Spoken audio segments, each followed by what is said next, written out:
I would like to reassure you that subtitles have been provided and you're going to need them. I would like to start off by thanking the Nuffield Farming Scholarships Trust and my sponsor, the McRobert Trust, for truly providing me what really has been a life-changing experience for me. I would also like to thank Lorraine, who's here today, and Carmen, Callie and Glenn back home for their help and support over the last 2 years. I couldn't have done this Nuffield Scholarship without Lorraine. I know that, she knows that, and now you all know it. We farmers have a reputation for maybe not have, some of us anyway, for not having any hobbies out with farming. I am one of those, and if I was forced to say that I had a hobby, it would be benchmarking. This is very sad, I know, but it's reality. So back 4.5 years ago, we had a whole farm review carried out on our farm back home, and for the first time ever, I had seen by an independent consultant my statistics set on black and white against the industry targets. And she told me that we were winning 89% from every 100 cows exposed to the bull in a 9-week breeding period. And this wasn't good enough. And that the target is 92. Now, being told by someone who's probably never calved a cow in their life that what I was doing, my passion, wasn't good enough, really didn't go doing well. So in the meantime, I'd heard about the Nuffield Farming Scholarships Trust, and I heard that they've looked for people who challenge the status quo. Well, I knew to tick that box. So then I found out that I wasn't alone, and that 82% is the average for farms in Scotland. Now, either we as an industry are underachieving big time, or this figure is cloud cuckoo land. So quite simply, my Nuffield Scholarship started trying to ask 2 questions. One, is this 92% achievable? And what do the best guys, whatever the best guys are, what do they then have in common? I said from the outset that I wanted to meet farmers here in the UK and Ireland, that I wanted that to be the main focus of my study, because I think farmers relate better to farmers in similar systems before I went further afield. So I set off and I asked them all the same questions. I'm not going to go through them individually, but the absolute centre of it, my whole study, is this winning percentage.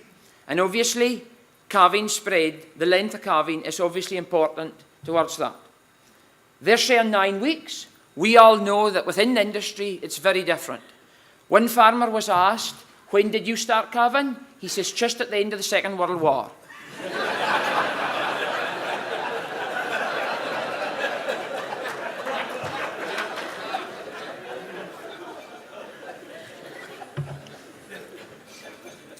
So to find out, and to jump right ahead to my last question, profit before subsidy, can a beef cow in the UK make money without support?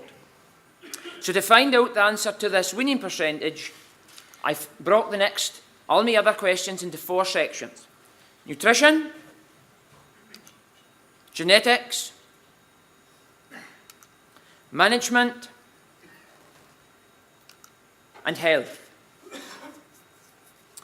And after I had met about 70 farmers in the UK and Ireland, I found that the average for all the farms was 89% winning in a 14-week calving spread, which is respectable. But what I also found was that the top 7 farms, which equated to about the top 10% of the guys that I met, were achieving 93% in the 9.5-week calving spread. So my first question is answered. Yes, it is possible. Is it possible for the whole industry? At this moment, I would say not, but it is possible. So I thought to myself, this is interesting, but what would the bottom 10% look like?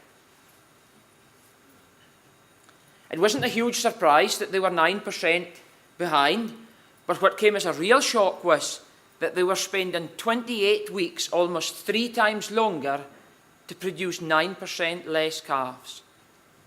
And if I jump right ahead to my last question, 6 of the top guys were making a profit without support, while none of the bottom were, and one in each section said they were breaking even.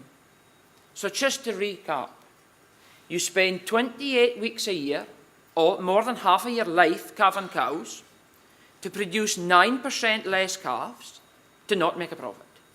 That is absolute madness. So I then went further afield. Farmers in Canada that I met were averaging 89%, 8 weeks. Farmers in Canada speak about calving in days, not in months. All heifers calved at 2 years old, all were making a profit without support because there is no support. Norway, 89%, 11 weeks. Again, heifers calving at 2 years old, small percentage of them making a profit. Sweden, 90%, 14 weeks. Again, 2 years old, small percent making a profit. UK, 89 and 14 weeks. The worst figures of the lot and the oldest calving heifers that I saw on average. 50% of the farmers were making a profit. So, I want you to use your imagination now for a wee minute. And in this corner here, I want you to imagine all the big, modern, fast-growing continental cows. Okay? In this corner, I want you to imagine the more maternal, native-bred, maybe slightly smaller cows. Now, we've all heard the arguments. The guys in this corner will say, I don't care if you're 3% more, I've got faster growing, they're going to be bigger, they're going to grade better, it's going to easy make up for your 3 more calves. The guys in this corner are going to say, well, we have 3 more calves, and beef tastes so much better, and we're going to get a premium for it. So we're far better off. But what happens if you take one breed from there, and cross them? Your winning percentage goes up, your calving spread comes in, and your calving age comes down. Heifer calving age. This is just the results from the UK farmers. Those that calved at 2 years old were winning 89%, 62% making a profit.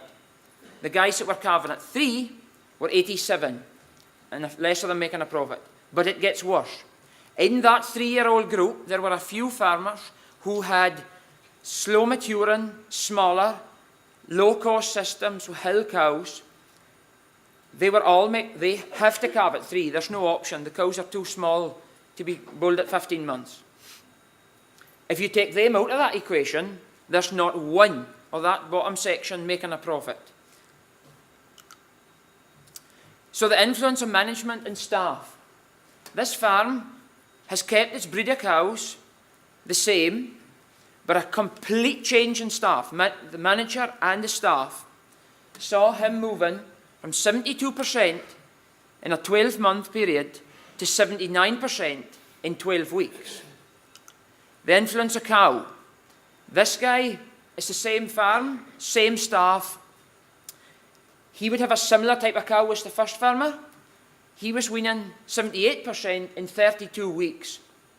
And just with the change of the breed of cow, he's moved to 90%, but more impressively, in a 7-week calving period. So after I finished my travel, I was in absolutely no doubt that the 4 main points which affected live calves weaned was management, breeding cow breeding type, block calving, and the calving age of the heifers. But these are not new ideas. You could pick up any farming publication any week and you could probably find somebody writing, saying these things. This is no rocket science. So is there someone involved with the farm business who would we need to get this message across to? Who's the shoulder to cry on when things goes wrong in the farm? Who knows the real financial state of the business? Who sometimes has to work off farm to supplement income because the farm isn't doing the business? And who would like the farmer to take it a wee bit easier? And who wouldn't want a wee bit more money? Is it the farmer's family? Why do farmers keep cows? When writing my report, I had a lot of hours for soul searching, and I started to ask myself this question. For some farmers, it's a business. It's all about profit.